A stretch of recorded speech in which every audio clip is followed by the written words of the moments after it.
ঋতু যখনই আসে আনন্দ এবং উচ্ছ্বাসে মন ভরিয়ে তোলে। কখনো আপনি এটা ভেবে দেখেছেন যে এই বর্ষা যা আমাদের মনকে উচ্ছ্বাসে ভরিয়ে তোলে, সে নিজে কতটা পরিশ্রম করার পরে আমাদের কাছে আসে? নদী হোক, সরোবর হোক, সমুদ্র হোক, তাকে সূর্যের তাপ সহ্য করতেই হয়। বাষ্প হয়ে আকাশে উড়ে যেতেই হয়। আকাশে গিয়ে কঠোর শীতলতার সম্মুখীন হতেই হয়। সেই ঠান্ডা সহ্য করতেই হয়। আর তারপর এই বর্ষা আমাদের গায়ে ঝরে পড়ে, কারোর তৃষ্ণা নিবারণ করে, আবার কাউকে আশ্বাস দিয়ে যায়। সেইভাবে জীবনে যদি আমাদের কোনো বড় কাজ করতে হয়, তাহলে আমাদের কঠোর এবং নিরন্তর পরিশ্রম করতেই হবে। আর যে ব্যক্তি এই পরিশ্রম করার পরেও কোনো একটি নির্দিষ্ট স্থানে পৌঁছে যাবার পরেও বিনম্র থাকেন, সেই ব্যক্তি অমরত্ব লাভ করেন। তিনি হলেন সেই ব্যক্তি যাকে সমগ্র সংসার ভালোবাসেন। তাহলে সবসময় মনের মধ্যে বিনম্র ভাব বজায় রাখুন আর আমার সাথে ভালোবেসে বলুন, রাধা রাধা। কোনো এক বস্ত্রে যদি ছোট্ট একটা ছিদ্র উৎপন্ন হয়, আর যদি আমরা তার দিকে নজর না দিই, তাহলে সময়ের সাথে সমগ্র বস্ত্র ছিঁড়ে যায় আর কোনো কাজে আসে না। যদি কোনো একটা নৌকাতে ছোট্ট একটা ছিদ্র উৎপন্ন হয়, তাহলে সময়ের সাথে পুরো নৌকাই জলে ডুবে যায়।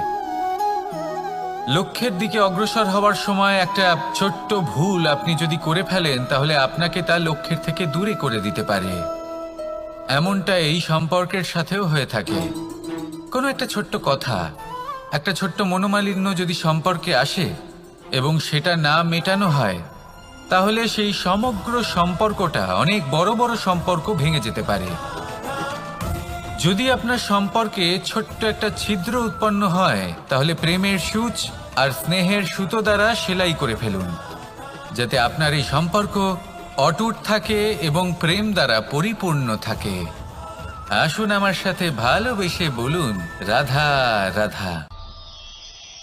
জীবনে সাফল্য এবং অসফলতা আপনার বল, আপনার শক্তির উপরে নির্ভরশীল নয়, আপনার মানসিকতার উপর নির্ভরশীল।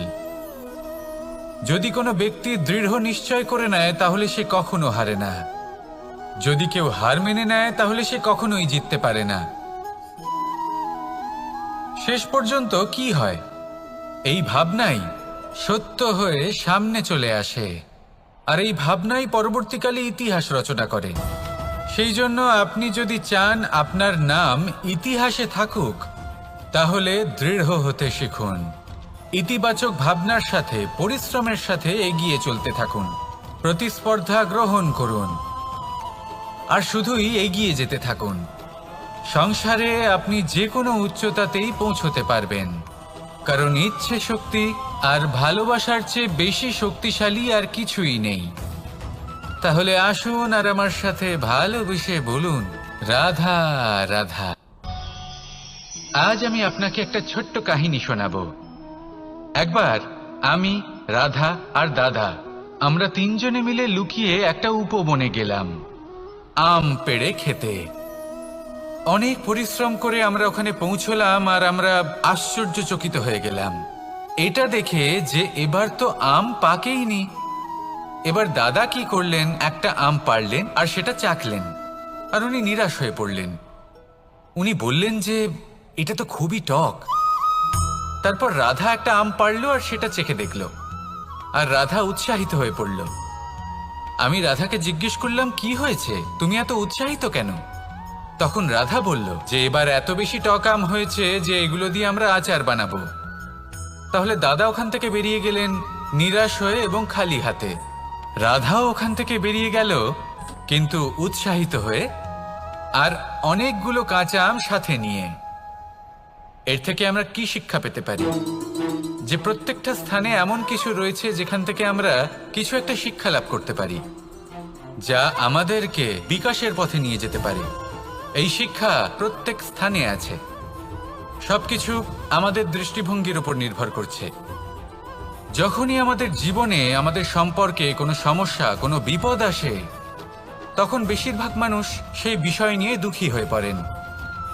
আর কিছু মানুষ এমনও থাকেন যারা শেষ পর্যন্ত তার সমাধান করেন, বিপদকে পরাজিত করেন, সম্পর্কগুলিকে আবার জুড়ে দেন। যদি আপনি সুখের খোঁজ করেন তাহলে আপনি সুখ অবশ্যই পাবেন, প্রসন্নতা অবশ্যই পাবেন। যদি আপনি দুঃখ খোঁজেন তাহলে দুঃখ অবশ্যই পাবেন। এবার আপনি কি খুঁজতে চান সেই চয়ন আপনারই। আসুন আর আমার সাথে ভালোবেসে বলুন, রাধা রাধা। যখন সূর্যের অত্যাধিক তাপের কারণে এই ধরিত্রী শুষ্ক হয়ে যায়, তখন প্রতিবিম্ব আমরা এইভাবে দেখতে পাই। আমরা কোথাও দূরে তাকালে আমাদের মনে হয় সেখানে জল রয়েছে। আমরা যখনই কাছে গিয়ে দেখি তখন দেখি যে সেখানে জলই নেই। তারপর যেই আমরা পেছনে ফিরে তাকাই আমরা দেখি যেখান থেকে আমরা এসেছি সেখানে জল পড়ে রয়েছে। এবার এই যে মরুতৃষ্ণা, তা কিন্তু শুধুই ভূমিতে নয়, আমাদের ভাবনা চিন্তার সাথেও এটাই হয়ে থাকে, অনেক সময় হয়ে থাকে। যে ব্যক্তি জল লাভ করার আশায় বসে থাকে সে কখনোই জল লাভ করতে পারে না, কিন্তু যে ব্যক্তি জল লাভ করার আশায় নিরন্তর পরিশ্রম করতে থাকে, ঘাম ঝরায়, সেই ব্যক্তি কোনো মরুভূমিতেও জল লাভ অবশ্যই করে। জীবনে যদি আমরা বড় কিছু লাভ করতে চাই তাহলে নিরন্তর পরিশ্রম করতেই হবে। পরিশ্রমের এই মনোভাব অত্যন্ত গুরুত্বপূর্ণ। এই মনোভাব আর দৃষ্টিভঙ্গি এ হলো অন্তরের গুণ।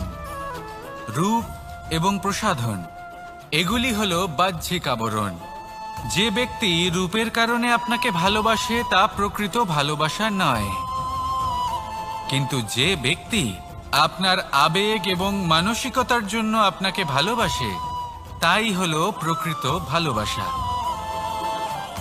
তাহলে এই কথাটা মনে রাখুন আর আমার সাথে ভালোবেসে বলুন, রাধা রাধা। সিংহকে বনের রাজা বলা হয়।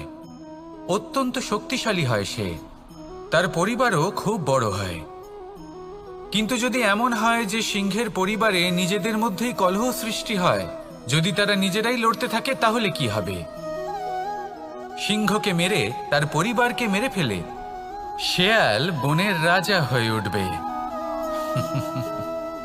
এবার এই কথা শুধুই সিংহের উপর প্রযোজ্য নয়, বরং প্রত্যেকটি ব্যক্তি, প্রত্যেক পরিবার, প্রত্যেক সম্প্রদায়, প্রত্যেক রাজ্যের ওপর প্রযোজ্য হতে পারে।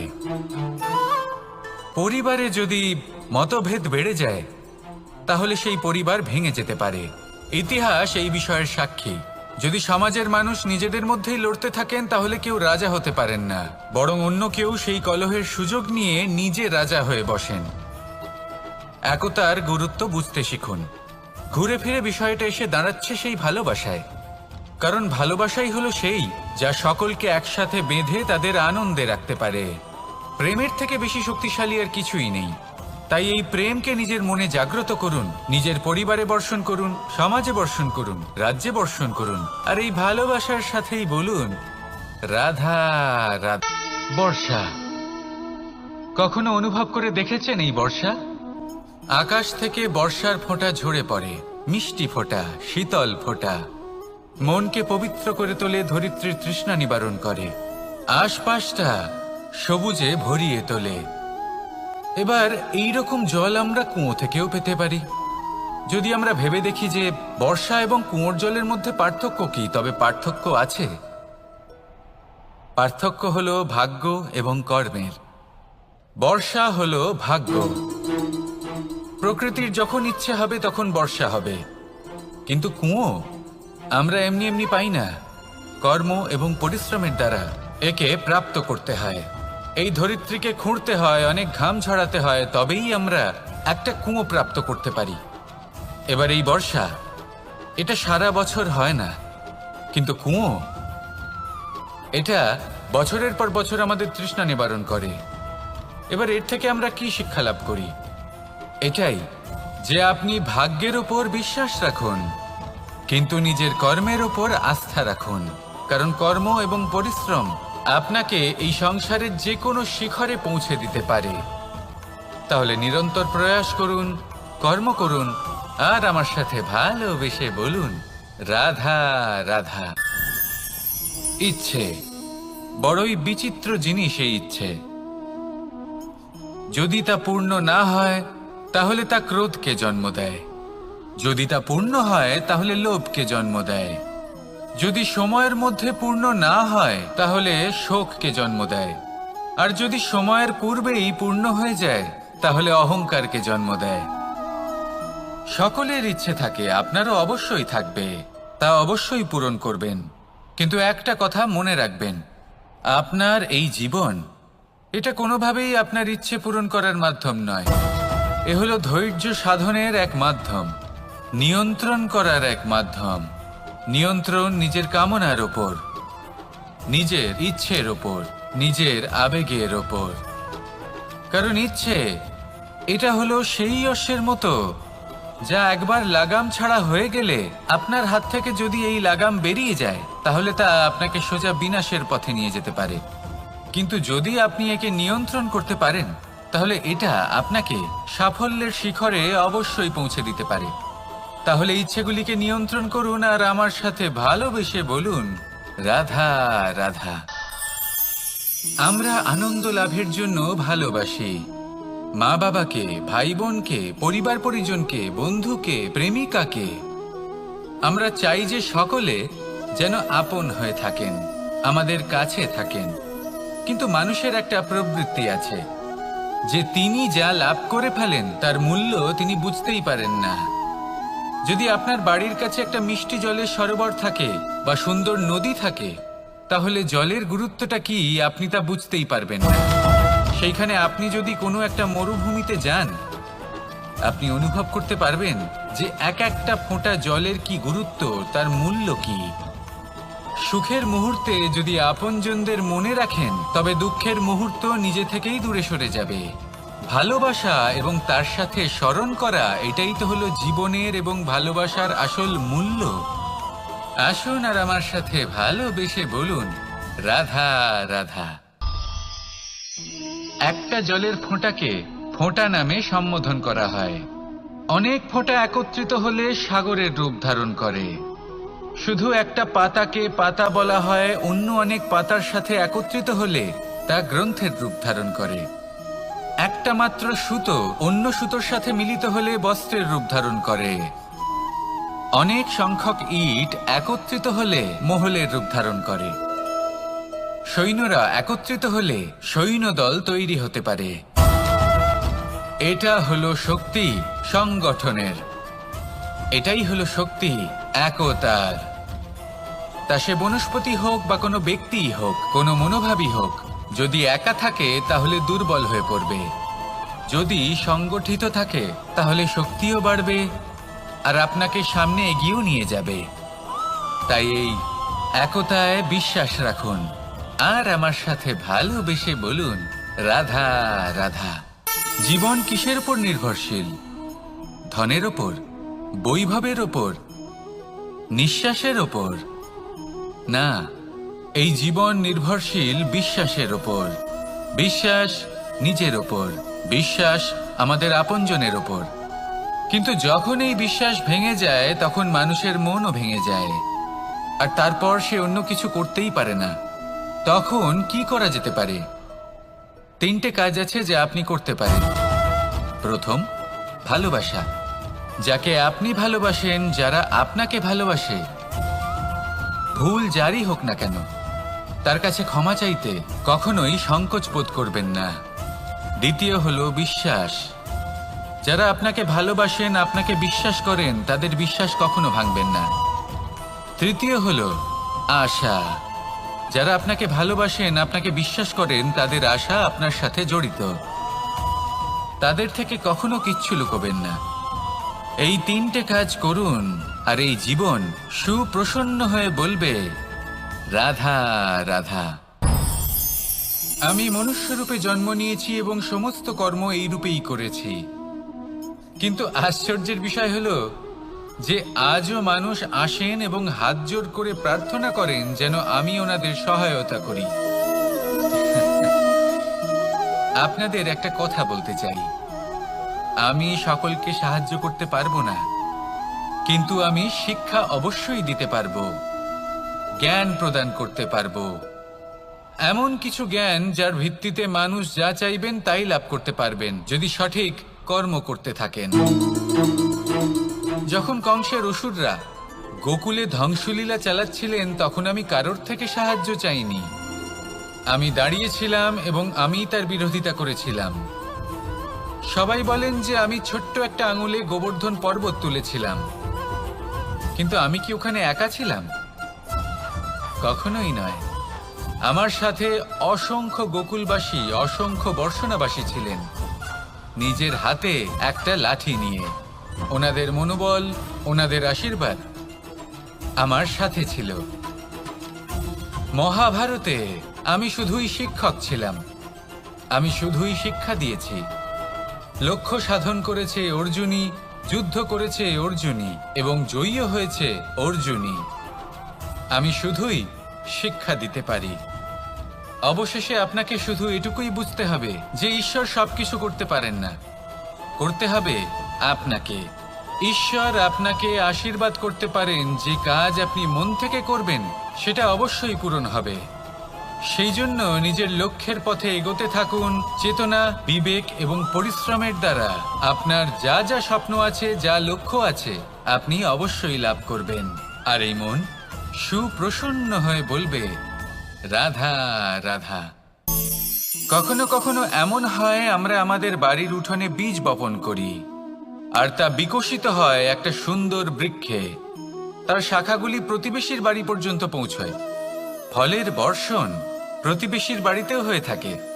আর আমরা ভাবি গাছ আমরা উৎপন্ন করব আর ফল খাবেন আপনারা। এই কেমন কথা হলো? আপনাকে এই কথা বুঝতে হবে যে এসব হলো ভৌতিক বস্তু, সাংসারিক বস্তু। কখনো নিজের বাড়ির বাগানে ভালোবাসার গাছ বপন করে দেখুন।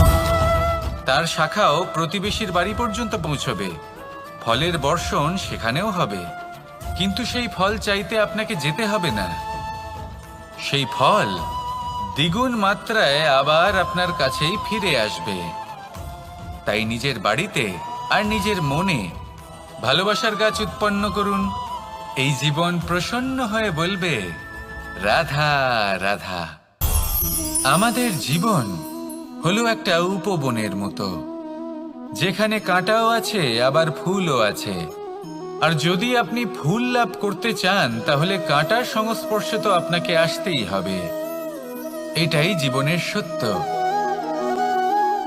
আমাদের জীবনে, আমাদের পরিবারে, আমাদের সমাজে দেখবেন ভিন্ন ভিন্ন ধরনের মানুষ আছে। কেউ আছেন দুর্জন, কেউ সজ্জন, কেউ শত্রু হন তো কেউ মিত্র। যদি আপনি দুর্জনদের কাছে যান তাহলে শুধুই কষ্ট পাবেন, যদি আপনি শত্রুর কাছে যান তাহলে ঝামেলায় জড়িয়ে পড়বেন। তার চেয়ে ভালো আপনি সজ্জনদের কাছে যান, আনন্দ এবং জ্ঞান লাভ করবেন। নিজের মিত্রদের কাছে যান, আপনি সাহস লাভ করবেন। আরও একটা কথা বলি, এই জীবন এত বড়ও নয় যে আপনি প্রত্যেক সমস্যায় প্রত্যেক মানুষের সাথে ঝামেলায় জড়াবেন। শুধু যার সাথে আপনার মনের মিল হবে তাকে প্রণাম করুন, আর যার সাথে মনের মিল হবে না তাকে দূর থেকে প্রণাম করুন। কিন্তু মনের মধ্যে থেকে প্রেমের বোধ কোথাও যেতে দেবেন না, কারণ এই ভালোবাসাই শেষ মুহূর্তে আপনার উচিত পথ প্রদর্শন করবে। তাই এই ভালোবাসাকে মনে জাগ্রত রাখুন, আর এই ভালোবাসার সাথেই বলুন, রাধা রাধা। কখনো আপনি কোনো গোয়াল দেখেছেন? অধিক মাত্রায় গোবর পড়ে থাকে আর ওখানে এক ধরনের পোকা দেখতে পাওয়া যায়, যাকে গুবরে পোকা বলা হয়। এরা কি করে? সারাদিন সেই গোবরেই বাস করে। সেই গোবরকে গোল আকৃতি প্রদান করে নিজের বাসার দিকে নিয়ে যাওয়ার চেষ্টা করে। অনেক পরিশ্রম করার পরে সেই গোবরের টুকরোগুলো নিজের বাসার দিকে নিয়ে যায় আর বুঝতে পারে ওর বাসা তো খুবই ছোট, আর এই গোবরের টুকরো তো অত্যন্ত বড়। এ তো বাসাতে প্রবেশ করতেই পারবে না। তাও চেষ্টা করতে থাকে, শেষ পর্যন্ত অসফল হয় আর সেই পোকা একাই বাসাতে ঢুকে যায়। এরকম মানুষের সাথেও হয়ে থাকে। সমস্ত জীবন মানুষ ধন, স্বর্ণ, সুখ স্বাচ্ছন্দ্য এই সব কিছু অর্জন করতে ব্যস্ত থাকে। আর যখন সময় আসে এই সংসারকে ত্যাগ করে চলে যাওয়ার, তখন সে বুঝতে পারে যে এই সব কিছু তো আমি নিজের সাথে নিয়ে যেতেই পারবো না। মনে দুঃখ নিয়ে সংসার থেকে বিদায় নেয় সে।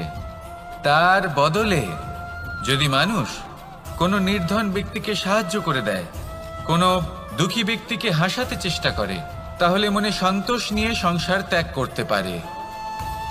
এই জীবনে ধন, স্বর্ণ, সুখ স্বাচ্ছন্দ্য অতি আবশ্যক, কিন্তু এগুলোই বাস্তব সম্পত্তি নয়।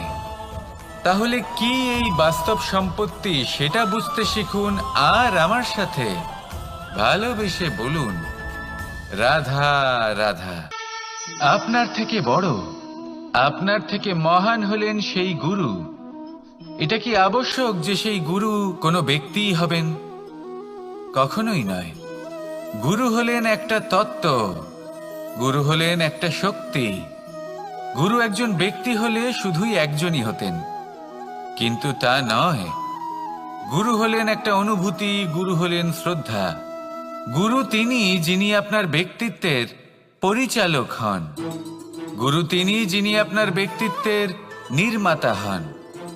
আপনি কখন, কোথায়, কোন স্থানে, কি রূপে গুরু লাভ করবেন আর কি শিক্ষা লাভ করবেন তা নির্ভর করছে আপনার মানসিকতার উপর, যে আপনি সকলকে কিভাবে আপন করে নিতে পারেন।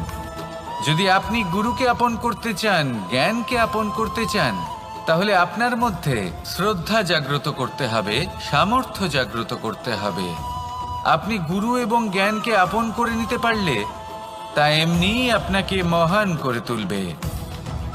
তাহলে আসুন আর আমার সাথে ভালোবেসে বলুন, রাধা রাধা। সময় এবং ধন, একটা যা প্রকৃতি আমাদের দান করেন আর একটা যা আমরা নিজেরা অর্জন করি। কিন্তু যখন হারিয়ে ফেলার প্রসঙ্গ আসে তখন আমরা এই দুই একসাথে হারিয়ে ফেলি। এই সময় যদি আপনি গুনতে থাকেন তাহলে তা এমনিও নষ্ট হয়ে যাবে, কারণ সময় গণনা করতে আপনি যে সময় ব্যতীত করেন তা তো এমনিই নষ্ট হয়ে যায়। এই সময়কে যদি আপনি একত্রিত করার চেষ্টা করেন তাহলে তা সম্ভব হবে না। সময়ের বিষয়ে শুধু একটাই কথা বলবো, আপনি যদি একে ব্যবহার করেন তাহলেই জীবনে বৃদ্ধি হবে। ধনের সাথেও এটাই হয়। কথায় আছে যে এই ধনের দ্বারাই ধন অর্জন করা সম্ভব। যদি আপনি এই ধনের যত্ন নেন এবং একে সামলে রাখেন তাহলে ধন আপনাকে সামলে রাখবে। এবার সময় আমরা প্রচুর পরিমাণে পাই, কিন্তু তার অর্থ এটা নয় যে আমরা তা নষ্ট করি। বাস্তব অর্থে সময় তা অত্যন্ত মূল্যবান। এর সদ্ব্যবহার করা যদি আপনি শিখে যান তবে এই সময়ও আপনাকে অবশ্যই অতি মূল্যবান করে তুলবে। আসুন আর আমার সাথে ভালোবেসে বলুন, রাধা রাধা। কথায় আছে যে এমন কোনো অক্ষর নেই যার দ্বারা কোনো মন্ত্র হয় না। এমন কোনো বনস্পতি নেই যা নিজেই একটা ঔষধি নয়। পৃথিবীর এমন কোনো ব্যক্তি নেই যার মধ্যে কোনো যোগ্যতা থাকে না। শুধু প্রয়োজন হলো যে ব্যক্তিকে আমরা খুঁজে চলেছি তাকে সঠিকভাবে চিনে নেওয়া। যদি তার যোগ্যতা, তার বিশেষত্ব আমরা বুঝতেই না পারি তাহলে আর লাভ কি রইল? এই সংসারে এমন অনেক ব্যক্তি রয়েছেন যারা ছোট ছোট অসফলতার কারণে আপনাকে এটা বলে দেবে যে আপনি কোনো কাজের নন, আপনি হলেন মূর্খ, আপনি কিছুই করতে পারবেন না। এইসব কথায় কখনোই বিশ্বাস করবেন না, কারণ আপনি এবং প্রত্যেকটি জীব এই পরমাত্মা এবং এই প্রকৃতির সৃষ্টি, যা অত্যন্ত বিশেষ। যদি আপনাকে উদাহরণ দিই তাহলে একদিকে আছে তরোয়াল, একটা বড় লম্বা তরোয়াল যার দ্বারা যুদ্ধ করা যায়, জয়লাভ করা যায়। আর অন্যদিকে রয়েছে একটা ছোট্ট সূচ, কিন্তু যে কাজ একটা ছোট্ট সূচ করতে পারে তা একটা তরোয়াল দ্বারা সম্ভব নয়। এর অর্থ হলো এটাই যে প্রত্যেকটা রচনা অত্যন্ত অমূল্য এবং অত্যন্ত বিশেষ হয়। তাহলে বিশ্বাস রাখুন যে আপনি অত্যন্ত বিশেষ একজন, আর প্রেমের সাথে বলুন, রাধা রাধা। বাল্যকালে যখন আমি মাখন খেতাম তখন যশোদা মায়ের আমার মাখন খাওয়া নিয়ে কোনো সমস্যা ছিল না, কিন্তু যখন আমি মাখন খেতাম, মাখন চুরি করতাম, তখন যেই প্রকারে বাড়ির পরিচ্ছন্নতা আমি নষ্ট করতাম তা নিয়ে অবশ্যই যশোদা মায়ের আপত্তি ছিল। আর হবে নাই বা কেন? কথায় আছে যে যদি আমাদের ঘর পরিচ্ছন্ন থাকে সেখানে লক্ষ্মী বসবাস করে থাকেন, তবেই সেই বাড়িতে সন্তোষ ভাব থাকবে। সেই জন্যই আমাদের যশোদা মা পরিশ্রম করে বাড়ির ভেতর এবং বাড়ির বাহির সবসময় পরিচ্ছন্ন করে রাখতেন। এবার যেইভাবে আমাদের বাড়ি, যেখানে আমাদের পরিবার বসবাস করতেন, সেইভাবেই আমাদের শরীর আর আমাদের আত্মা রয়েছে যাতে আমরা বসবাস করি। একেও স্বচ্ছ রাখা প্রয়োজনীয়। এবার স্বচ্ছ কিভাবে রাখা যায়? শুধু বাহ্যিক পরিচ্ছন্নতা আর প্রসাধন দ্বারা তা সম্ভব হবে না। জীবনে কিছু কটু অভিজ্ঞতা আমাদের সকলের থাকে। সেই কটু অভিজ্ঞতাগুলির কারণে আমাদের মন, আমাদের আত্মা মলিন হয়ে যায়। এই মালিন্য থেকে আমাদের আত্মাকে মুক্ত করা অত্যন্ত প্রয়োজনীয়। এই স্বচ্ছতা অত্যন্ত প্রয়োজনীয়। আর আমাদের এই মন মালিন্য থেকে মুক্ত হতে পারে শুধুমাত্র প্রেম এবং করুণার দ্বারা। তাই সকলকে ভালোবাসতে থাকুন আর মনের মধ্যে করুণার বোধ জাগ্রত করুন। কারণ যেইভাবে বাড়ি পরিষ্কার থাকলে তাতে লক্ষ্মী বসবাস করেন, সন্তোষবোধ বজায় থাকে, সেইভাবেই যদি মন স্বচ্ছ থাকে তাহলে তাতে সন্তোষও থাকবে, শান্তিও থাকবে। তাহলে ভালোবাসতে থাকুন, মনের মধ্যে করুণাবোধ জাগ্রত করুন আর আমার সাথে ভালোবেসে বলুন, রাধা রাধা। আপনি কখনো রেশমের কীট দেখেছেন? নিজের সুরক্ষার জন্য সে নিজের লালা থেকে একটি সুতো উৎপন্ন করে আর সেই সুতো দ্বারা নিজেকে পেঁচিয়ে নেয়, প্রকৃতি এবং অন্য জীবজন্তুর হাত থেকে সুরক্ষার জন্য। কিন্তু যখন সেই সুতো শুকিয়ে যায় তখন কি হয়? তা একটা খোলসে পরিণত হয়, এত সবল হয়ে যায় যে সেই রেশমের কীট তা ভেঙে বাইরে বেরিয়েই আসতে পারে না। শেষ পর্যন্ত এই কারণেই সে মৃত্যু লাভ করে।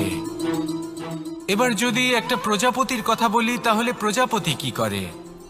যখন সে উড়তে চায় সে নিজেই নিজের খোলস ভেঙে ফেলে, সে তার পাখনা মেলে আর তারপর সে আকাশে উড়ে বেড়ায়। এটাই হলো শিক্ষা আমাদের জন্য। যদি আমরা আকাশে উড়ে বেড়াতে চাই তাহলে আমাদেরকেও অন্তর থেকে সেই খোলস ভাঙতে হবে, অর্থাৎ নিজেদেরকে বন্ধন থেকে মুক্ত করে দিতে হবে। সুরক্ষার জন্য কোনো বাঁধনে জড়িয়ে পড়া এ হলো সবথেকে বেশি অসুরক্ষিত কার্য। জীবনে সুরক্ষার ভয় থাকাটা উচিত, কিন্তু তা যদি অত্যাধিক হয়ে যায় তাহলে তা আপনাকে এতটাই দুর্বল করে দেবে যে আপনি নিজেরই সুরক্ষার চক্র ভেঙে বেরোতেই পারবেন না। যদি আপনি নবনির্মাণ করতে চান তাহলে আপনাকে নিজেরই সুরক্ষা কবচ ভেঙে বেরোতেই হবে, সাহসের সাথে পরিশ্রম করতে হবে। আর যদি আপনি এটা করতে পারেন তাহলে আপনার উড়ান কেউ আটকাতে পারবে না। আসুন আমার সাথে ভালোবেসে বলুন, রাধা রাধা। মানুষ, কোন ব্যক্তির নির্মাণ হয় কিভাবে?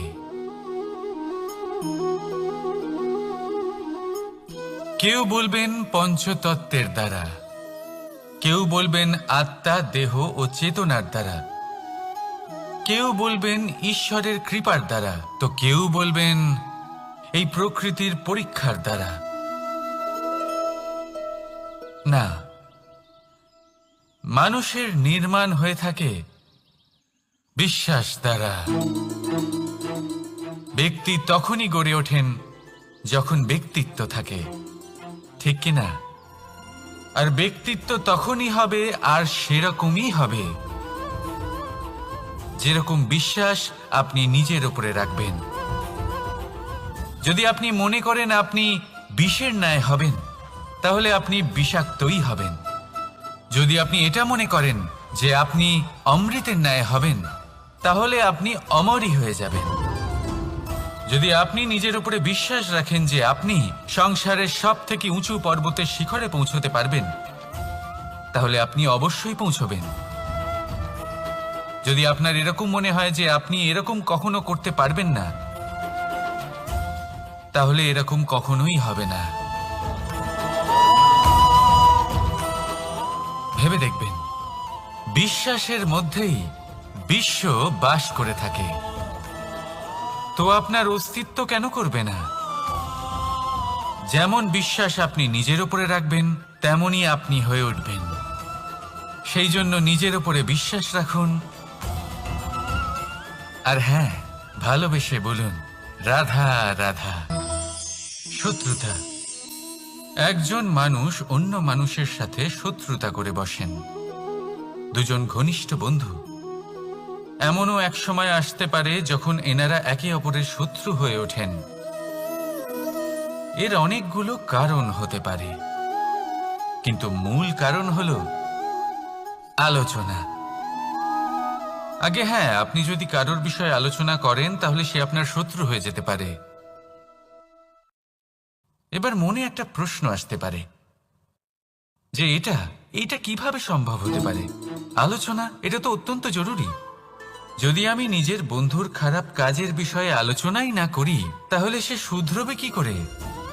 এ কথা সত্যি যে আলোচনা আবশ্যক, কিন্তু তার থেকেও বেশি গুরুত্বপূর্ণ এবং আবশ্যক হলো আপনার এই সিদ্ধান্ত।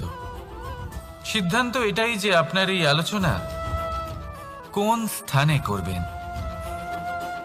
যদি এটা সবার সামনে করবেন ভাবেন, তাহলে তা অপমানও হয়ে যেতে পারে। যদি এটা আলাদাভাবে করেন তাহলে তা পরামর্শ হয়ে যায়। অপমান কেউ স্বীকার করতে পারেন না, কিন্তু পরামর্শ সকলের ভালো লাগে। তাহলে যদি আপন কারোর জন্য ভালো কিছু চান, কাউকে শুধরে দিতে চান, আর আপনার মনে হয় আলোচনা আবশ্যক, তাহলে সর্বপ্রথম সময়, পরিস্থিতি আর স্থানের কথা মনে রাখবেন। নয়তো এই আলোচনা আপনাকে খুব ভোগাতে পারে। তাহলে আসুন আমার সাথে ভালোবেসে বলুন রাধা রাধা। আপনার জীবনেও কি সমস্যা রয়েছে? অবশ্যই থাকবে। প্রত্যেকের জীবনেই সমস্যা থাকে।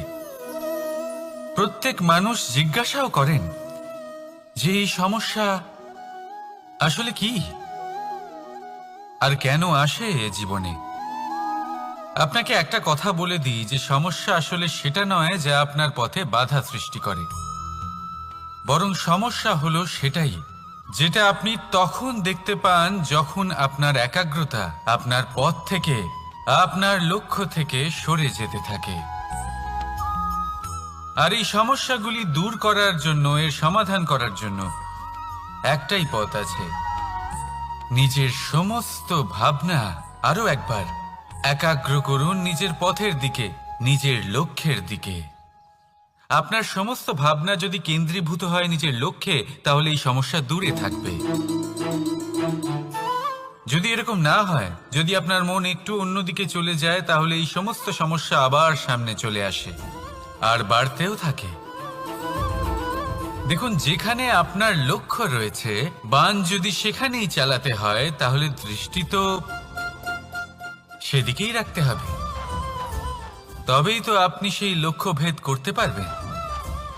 সেই জন্য মনে রাখবেন, সর্বদা লক্ষ্য রাখবেন নিজের পথে, সেই পথেই সামনে এগোতে থাকুন নিজের লক্ষ্যের দিকে। আপনি যত সামনে এগোতে থাকবেন এই সমস্যা তত পিছিয়ে যাবে। তাহলে আসুন আমার সাথে ভালোবেসে বলুন রাধা রাধা। এই পাখিরা সত্যি খুব সুন্দর, আমার খুব ভালো লাগে।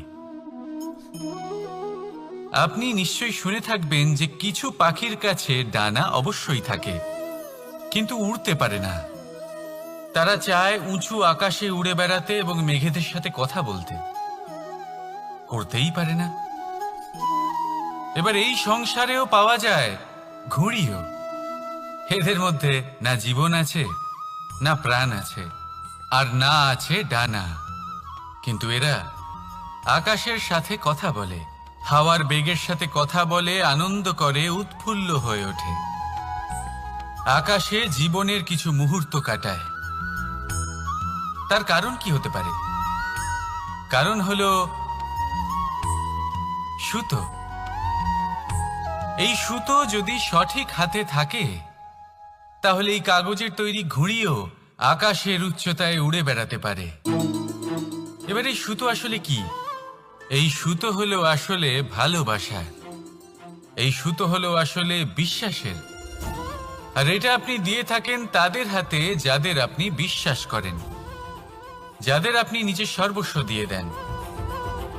ভেবে দেখুন, এই ভালোবাসা আর বিশ্বাসের সুতো আপনি যদি সঠিক মানুষের হাতে দিয়ে দেন, তাহলে আপনি অনেক উচ্চতায় উঠতে পারবেন, আকাশের উচ্চতায় উড়ে বেড়াতে পারবেন, মেঘের সাথে কথা বলতে পারবেন, পাখিদের মতো উড়তে পারবেন, যা ইচ্ছে তাই করতে পারবেন। শুধু এই মানুষ সঠিক হতে হবে, এমন একজন মানুষ যার মনে আপনার জন্য ভালোবাসা রয়েছে, এমন এক মানুষ যার মনে কোনো স্বার্থ নেই, যিনি পরোপকারী, এমন একজন ব্যক্তি যিনি আপনার অস্তিত্বকে বাইরে নিয়ে আসতে পারবেন, তাকে উজ্জ্বল করে তুলবেন। তাহলে ভালোবাসুন, আনন্দ করতে থাকুন, আর এই আনন্দ সহকারে বলুন, রাধা রাধা। আমরা সকলে এমন ব্যক্তির সাথে থাকতে চাই যারা খুব মিষ্টি কথা বলেন, যাদের ব্যবহার আমাদের ভালো লাগে, যারা দেখতে সুন্দর হন, যাদের আমরা পছন্দ করি। আর সবসময় এমন ব্যক্তির থেকে দূরে থাকতে চেষ্টা করি যাদেরকে আমরা পছন্দ করি না, যাদের কথা আমাদের খারাপ লাগে, যাদের কথা একটু কঠোর হয়। আমরা সবসময় চেষ্টা করি এদের থেকে দূরে থাকার, ঠিক কিনা? কিন্তু যদি বাস্তবটা দেখি, তাহলে এই কঠোরতা জীবনে শান্তির প্রলেপ দেয়। ওষুধও একটু কড়াই হয়, কিন্তু এ কি করে? আমাদের সুস্থ করে তোলে। ঠিক সেইভাবেই ভালোবাসার এই অধ্যায় একটু কঠিন, একটু কড়াও মনে হতে পারে, কিন্তু এর ফল সবসময় আপনাদের স্বাস্থ্যের পক্ষে ভালোই হয়। সেই জন্য যদি কেউ আপনার নিন্দে করে, আপনাকে কড়া কথা শোনায়, আপনার ব্যাপারে আলোচনা করে, তার মানে এটা নয় যে সে আপনার শত্রু। হতে পারে তিনি আপনার বন্ধু হন, আপনার জন্য ভালো চান, আপনাকে শুধরে নিতে চান, আপনার মধ্যে কোনো পরিবর্তন দেখতে চান। সেই জন্য কখনো কারোর কথা শুনে বা কাউকে দেখে প্রাথমিকভাবে এই সিদ্ধান্ত নেবেন না যে তিনি আপনার শত্রু হন নাকি আপনার বন্ধু হন। এমনও শত্রু হয়ে থাকেন যে গুড়ের মতো মিষ্টি মিষ্টি কথা বলে আসলে আপনাকে বিষ পান করিয়ে দেবেন। আর এমনও বন্ধু থাকেন যারা আসলে নিমের মতো কড়া কথা বলেন কিন্তু আপনাকে অমৃত পান করান। এদের মধ্যে পার্থক্য করতে জানতে হবে, কে আসলে শত্রু হন আবার কে আসলে মিত্র হন। এই পার্থক্য যখন আপনি করতে শিখবেন, তখন আপনি এই সংসারের সব থেকে সুখী প্রাণী হয়ে উঠবেন। এই পার্থক্য বোঝা সহজ নয়, কিন্তু অবশ্যই আবশ্যক। রাধা রাধা। অসুখ। এমন কোনো মানুষ আছেন এই সংসারে যার অসুখ করে না? প্রত্যেক মানুষ কখনো না কখনো অবশ্যই অসুস্থ হয়েছে, তার এই শরীর রোগের শিকার অবশ্যই হয়েছে। এবারে দেখুন, এই রোগ আসে আবার এই রোগ চলেও যায়, কিন্তু সেই রোগ আমাদের কষ্ট দিতে কেন সক্ষম হয়? কারণ হলো স্বচ্ছতা। যদি এই স্বচ্ছতা শরীরে না থাকে, তাহলে মানুষকে শারীরিক কষ্ট পেতেই হবে। ঠিক সেইভাবেই অত্যন্ত প্রয়োজনীয় হলো এই স্বচ্ছতা যেন মনেও থাকে। যদি এই স্বচ্ছতা মনে না থাকে, তাহলে মানুষ চারিত্রিকভাবে কষ্ট সহ্য করেন। এবারে নিবারণ কি হতে পারে? বড়ই সহজ এর উপশম। যদি রোগ শরীরে হয়, তাহলে সর্বপ্রথম স্বচ্ছতা বজায় রাখতে শিখুন, এই শরীরকে পরিষ্কার রাখতে শিখুন। বিচক্ষণতার সাথে এই রোগের সম্মুখীন হন, ভয় পাওয়ার কোনো দরকার নেই।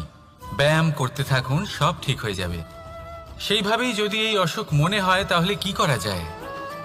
সর্বপ্রথম তার আধারের উপরে নজর দিন। আপনার এই আধারই হলো আপনার আহার। যা আপনি আহার করবেন সেরকমই মানুষ হয়ে উঠবেন। সেইভাবেই আপনি যেরকম ভাবেন সেরকমই মানুষ হয়ে উঠবেন। সেই জন্য নিজের ভাবনাকে শুভ করুন, নিজের দৃষ্টিভঙ্গিকে শুভ করে তুলুন, সব কিছু সঠিক হবে। আপনার আমার সবার মধ্যেই এক রাক্ষস বাস করে, তার সম্মুখীন হন, তাকে পরাস্ত করুন। তাহলে এই রোগ সে শরীরেই হোক বা মনের মধ্যে, যদি সঠিক সময় তাকে আটকানো না যায়, তাহলে যে কোনো সময় তা মহামারীর রূপ ধারণ করবে। সেই জন্য সাবধানে থাকুন, সুস্থ থাকুন। তাহলে আসুন আমার সাথে ভালোবেসে বলুন, রাধা।